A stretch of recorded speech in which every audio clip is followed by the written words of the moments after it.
So I'm over here sniffing around at silverdoctors.com Sunday evening. I already sent myself a few videos to do, but I thought, I'm going to do 3 a day, so I'm going to scratch a couple of those off the board. And the videos you're seeing today have changed because I feel it's a little more important. I normally don't do videos, at least this day and age, about charts, gold and silver. The charts are suggesting this. There's a head and shoulders pattern. There's this pattern. Because when you can throw any amount of money in the paper market, the futures, derivatives, etc., and push the price wherever you want it, like the club does and has shown over and over and over again, it's hard for me to look at a chart and say, well, the fundamentals in this particular chart, we haven't seen this before.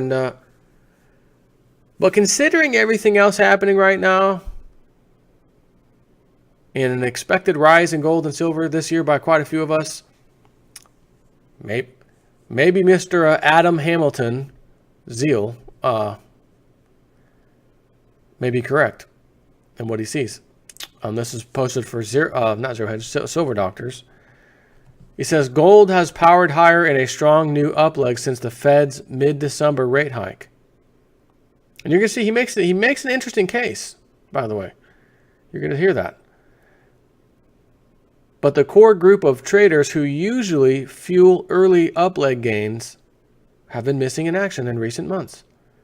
The gold futures speculators have not done any meaningful buying since the gold price bottomed.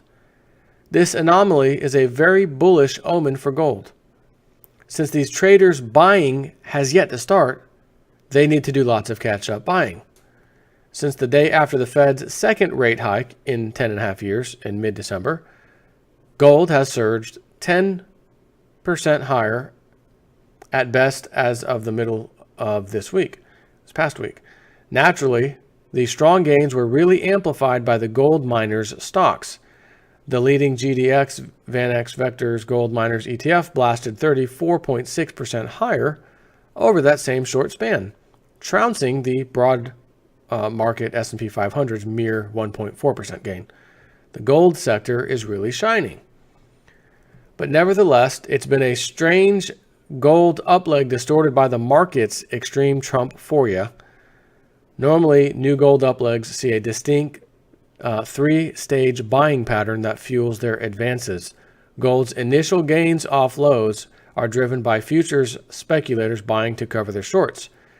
The resulting gold reversal and surge entices in still more future speculators on the long side, which really accelerates gold's upside.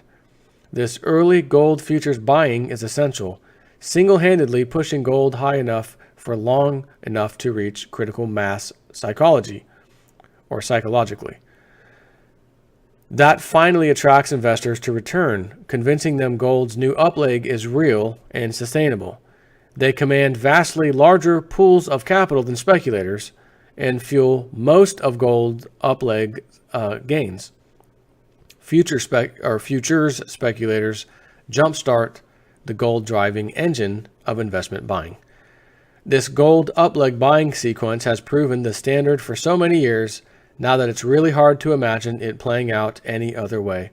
Speculators and investors have very different mindsets and risk tolerances, making them uniquely suited to buy at particular times. When gold hits a deep low in extreme bearishness after a major correction, the only buyers are speculators covering their shorts to realize profits. Gold futures actually have a wildly outsized impact on gold prices, punching way above their weight in capital terms. The main reason is the extreme leverage inherent in futures trading. Tell us something we don't know, right? While the decades-old legal limit for leverage of the stock market is 2 times, it can run as high as 25 times in gold futures trading. So relatively large amounts of gold can be controlled with relatively small amounts of capital through futures. This week, each gold futures contract, which is worth 100 troy ounces, only require as small cash margin of $5,400 to trade. Yet, at $1,240 gold, the contract was worth $124,000. Thus, fully margined futures speculators can run leverage as high as 23 times. Every dollar they bet on gold has up to 23 times the impact of another dollar used by investors to buy gold outright or physical gold. So futures trading can overpower investing to wag the gold price dog tail. Again, we know this already, right? This is not new. On top of the disproportional influence of leveraged capital in gold futures trading, the gold price derived from it is the world's reference price. So big gold moves driven by hyper-leveraged futures trading can greatly affect gold sentiment universally, leading other traders to follow the lead of futures speculators. Gold futures trading utterly dominates short-term gold psychology, which is very frustrating for investors. So to see gold reverse sharply higher since mid-December without any significant gold futures buying at all is an incredible anomaly. A strong new upleg in gold igniting despite an effective boycott by the future speculators ought to be impossible based on past precedent. Yet that's exactly what we've seen over the past couple of months. These extreme Trumphoria disoriented or distorted markets since the election continues to amaze. Every week, speculators' total long and short gold futures positions are published in the CFTC's famous COT report, Commitment of Traders. They are released late Friday afternoons, but current to the preceding Tuesday closes. The latest COT report data available prior to this essay's publishing ran to February 14th, and it almost miraculously reveals gold has enjoyed no meaningful gold futures buying at all by the speculators. He shows a chart, which I don't think I need to show right now. This chart is simple, with speculators' total gold futures long contracts rendered in green and their total shorts contracts in red. COT data is only available at a weekly resolution. Gold is superimposed over the top in blue, along with its key moving averages. For many years, gold futures buying and selling by speculators has been the dominant driver of short-term gold price action until the past couple of months anomaly. Speculators have 4 different ways to trade gold futures. They can buy to open new long contracts or buy to close existing short contracts. Either type of buying has an identical upside price impact to gold or on gold. They can sell to close existing long contracts or sell to open new short contracts. All selling has the same downside gold price impact. Buying is buying and selling is selling regardless of current positioning. So the overall gold price impact from speculators' gold futures trading is a combination of what they are doing on both the long and short sides. When they are buying new long contracts, as evidenced by a rising green line above, they are bidding gold higher. When they are buying longs to offset, cover, and close existing shorts, as shown by a falling red line, they are also bidding gold higher. Longs and shorts matter.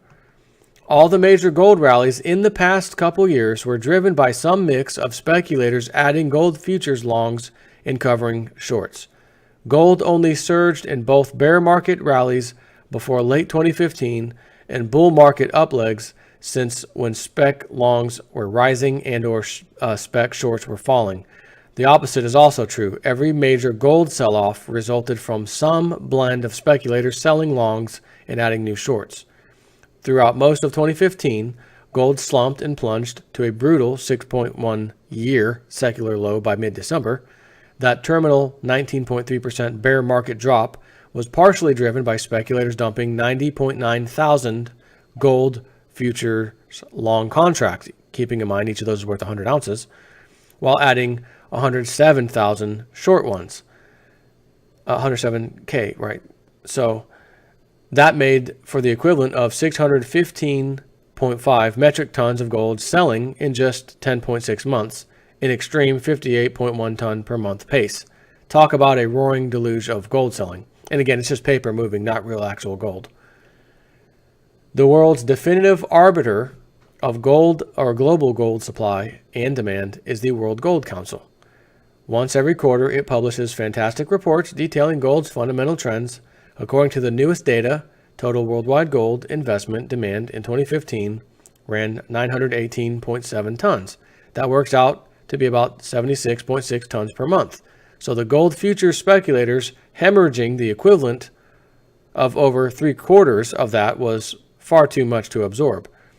But gold futures speculators' capital is finite, and they finally reached selling exhaustion the day after the Fed hiked rates for the first time in 9.5 years in mid-December 2015.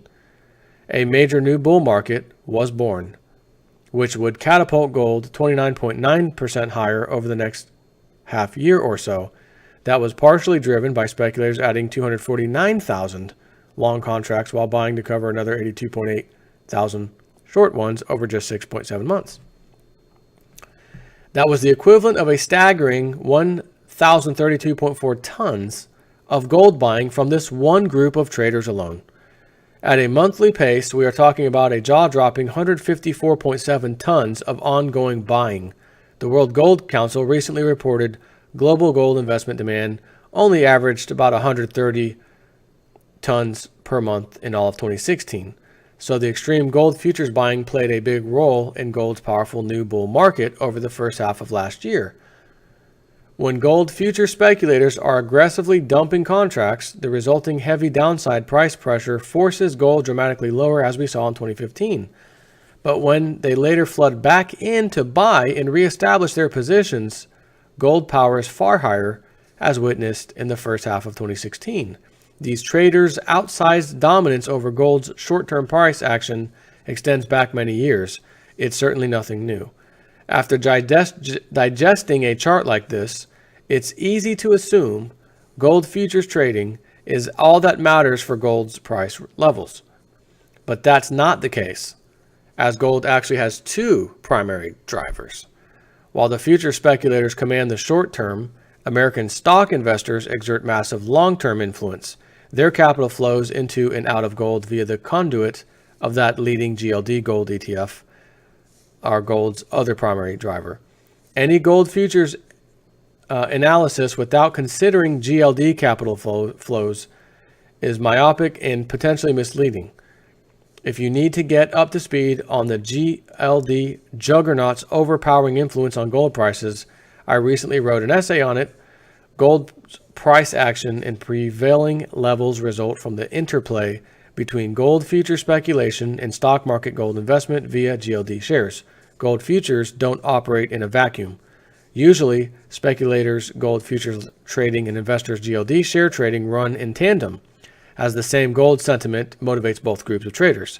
They are more likely to get greedy and want to buy gold after it has already rallied, as everyone loves chasing a winner. They are more prone to get scared and want to dump gold after it has fallen, succumbing to prevailing fear. Gold futures and GLD rarely oppose for long. Zooming in the same gold futures chart to the past year or so, we can get a higher resolution read on what's been going on in gold since last summer. The perspective is essential to understanding the big gold futures anomaly today and why it is so darned bullish for gold in the coming months. When this knowledge becomes more widely known, speculators and investors alike will rush to gold again. And what is gold's little brother or little sister? Silver. Silver is the poor man's gold. And I'm a poor son of a gun, so I got me some silver. Okay? He says gold topped in early July because speculators were so heavily long gold futures that buying exhaustion was hit. They were fully deployed in gold with no more capital to throw at it. That left a record-selling overhang for gold when these guys inevitably started unwinding their excessive longs. Their selling and the resulting downside pressure on gold was mercifully modest until catalyzed by a couple of major events. Gold future trading is exceedingly risky and unforgiving due to its extreme inherent leverage. At 20 times, a mere 5% adverse move in gold against a trader's positions will result in 100% losses of their capital risked. 5% is it. So running automatic stop loss orders is all but mandatory for survival, which I did run back in 2008 on my silver contract, and it didn't matter because there were no buyers and I got crushed. Last summer, traders had a big mass of gold futures sell stops set near the psychologically important $1,300 level, which held for months. But as October dawned, gold started drifting near the support and triggered these stops. The resulting mechanical selling quickly cascaded, tipping or tripping more stops. This unleashed heavy selling in gold futures longs, bludgeoning gold sharply lower like it had in May after the FOMC minutes proved more hawkish than expected. There was the first gold futures mass stopping in the fourth quarter, really damaging gold sentiment. This is quite a long article. I'm not going to go and finish reading this. I'll end it with this. If a full mean reversion back to speculators' early July gold futures levels seems too fanciful, you can be very conservative and model a mere half mean reversion. That still equates to 330.3 tons of gold buying via gold futures over the coming months. Remember, global gold investment demand averaged 130 tons per month in all of 2016. So even 50 tons or 100 tons per month of gold futures buying is a massive increase in gold demand. The fact that a strong new gold upleg is underway without speculators buying gold futures is incredible, an extreme anomaly. The Trump-phoria stock market rally, the sky-high U.S. dollar have greatly distorted market psychology. But once these lofty, overvalued stock markets and euphoric topping U.S. dollar inevitably roll over, gold futures speculators will be shocked from their slumber. Then they will rush to do the catch-up buying. That will really accelerate gold's strong new upleg. Hang on. So I thought of something else as I was reading this. I was talking about my last video about David Stockman and the other thing I was discussing, and he was talking about March, I think 15th, 2017, the day the debt ceiling nonsense stops, and if they want to raise the debt ceiling, they have to vote on it again in Congress. And he thinks they're not going to do it this time because Trump's been president. We don't like that guy, so we're not going to work with him. We're not going to kick the can. We will not be raising the debt ceiling. That's what he thinks. So I thought about that. Now, the big banks, and JP Morgan came out and said this, that they have a client, because they were being accused of silver market manipulation and all that. And they said, we have a client that we're the broker for, essentially, in so many words, suggesting that there's this hidden client behind the scene that has unlimited pocketbooks and can dump silver contracts, gold contracts, whenever it feels like. It can buy them up whenever it feels like. It has like an unlimited supply of money. What kind of client do you think that would be? Hint, federal government. Now I'm going to tell you what I'm thinking, and that is if and only if what David Stockman says may happen with the debt ceiling not getting kicked can higher. Each time they kick it and they have tons of money to spend, it's enormous amounts of money. And I've always thought to myself, I bet it's critical that they kick that can down the road, because a lot of that money that we think we need for things and budget, all this crap, is going to fund the rigging of the markets or stabilization of the markets. So the government has to go out and buy these contracts, futures contracts, with its money. And as the price of gold or silver may rise, and there's a short squeeze, and even if they lose their rear end, it doesn't matter. It's printing press money. It means nothing. We kick the can for this money. It means nothing. So I thought to myself, what if David Stockman says it's true, it happens, and we can't kick the can, there's no extra money now, and massive budget cuts are coming and all kinds of stuff. Is it possible that the Exchange Stabilization Fund and the President's Working Group on Financial Matters, also known as the Plunge Protection Team, won't have the funding they need to continue keeping these markets pumped up, including the precious metals markets? I thought about that. They may not have the budget to rig the markets. Oh, maybe that's why in November 2014, the CME Group changed the rules for silver and gold. If they go up too high, too fast, in a certain period of time, circuit breakers are triggered, so it can't go up too fast. I keep talking about this. Why would they put that rule in place? They haven't used it to date. It's sitting there, dust on it.